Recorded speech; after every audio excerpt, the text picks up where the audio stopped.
Hey guys! Welcome back to Kids Church.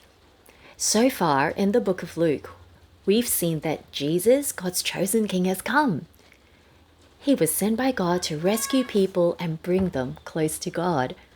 And last week, we saw that Jesus is the only one who can save people from sin because he never, ever sinned. Not even once. Even when he was being tempted and tested by the devil. Now, if you were to read on to Luke chapter 4, you would find out that Jesus had the power to heal people with all kinds of sicknesses. When he ordered evil spirits to come out of people, they obeyed him. Even they recognized that he was God's rescuing king. Crowds of people brought all their sick family and friends to Jesus so he could heal them. Now, in our Bible passage today, in Luke chapter 5, we're going to meet some people who are very, very sick. A guy with leprosy and a guy who could not walk. Now, in Jesus' time, leprosy was a terrible sickness. There was no cure for it. Even worse, if you had this skin disease, people could not come near you. You could not be close to your family, and you could not be close to God. There was also a man who could not walk. The big word we use to describe someone like this is paralyzed. That means his legs couldn't work, so he could only lie on a mat for morning to night every day. Can you imagine how sad that would be for him? Both these guys were really, really sick. But they went to Jesus because they knew they needed Jesus to heal them. Now, in our Bible passage today, in one of the very last verses, Jesus says that he's a bit like a doctor.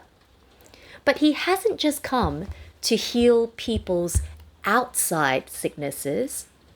Jesus says that he's come to heal people's inside sickness, a sickness that you can't see. And this sickness, Jesus says, is the baddest sickness. It's a much bigger problem than any outside sickness like having a skin disease or not being able to walk. Do you know what it is? Yeah, you're right. It's sin. Today we're going to see that Jesus is the most amazing doctor ever. He has the power to heal outside sickness, but more importantly, he has the power to heal the sin sickness that we have inside our hearts.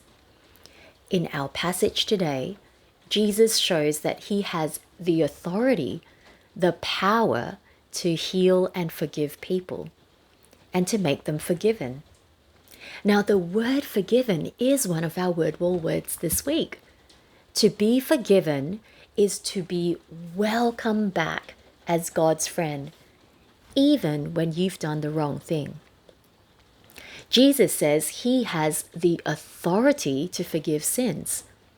Now, authority is a really big word, but it basically means that you are in charge or you have the power to do something. Jesus is saying that he has the power to forgive sins. Now, how do people respond to Jesus if he is a doctor who can heal and forgive sins? Well, in today's passage, we're going to meet two different groups of people. One group of people thought they were healthy, and one other group of people thought that they were sick. How do these two different groups respond to Jesus? Well, as we read the passage later, see if you can look out for how they respond to Jesus, the doctor. But for now, I want to introduce you to our big idea for this week. And I've got some actions to help you to remember what it means. Our big idea this week is Jesus came to forgive and to call sinners to follow him. You will only go to Jesus if you admit that you are sick with sin. Today we learn why Jesus came to be born and live on earth. He came to forgive and call sinners to follow him. Now the word sinner is one of our word wall words. Sinners are people who have said no to God. They don't want God to be in charge because they like living their own way. A sinner cannot be friends with God. Now, it's amazing, isn't it, that Jesus says that he has come to call sinners to be part of his kingdom. Is that surprising to you? Jesus invites sinners, people who say no to God, to be part of his kingdom. That is incredibly kind and generous of Jesus. Now, Jesus, God's rescuing king, never sinned. We learned that last week.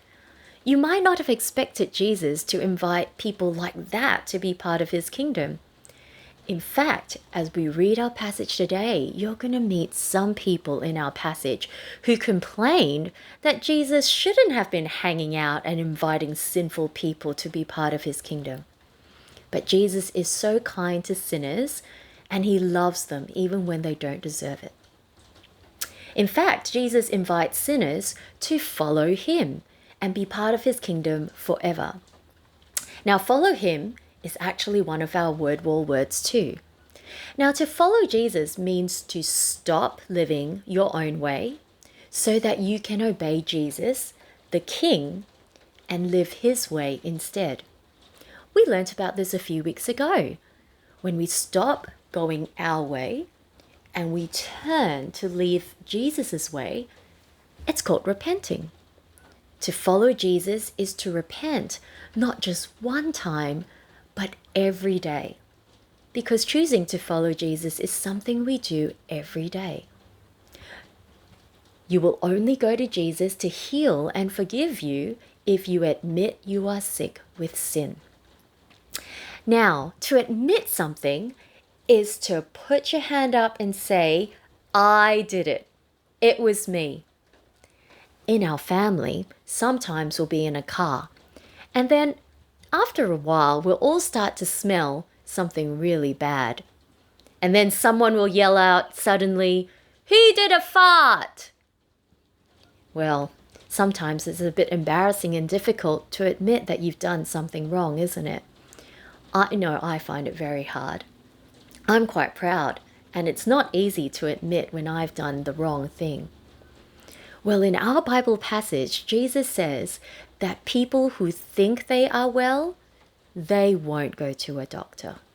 Only people who admit they are sick with sin will go to Jesus to heal and forgive them. So as you read our Bible passage today, see if you can look out for our 3 word wall words: forgiven, follow him, and sinners. I hope you have a good time doing your worksheet, and I'll see you really soon for chat time.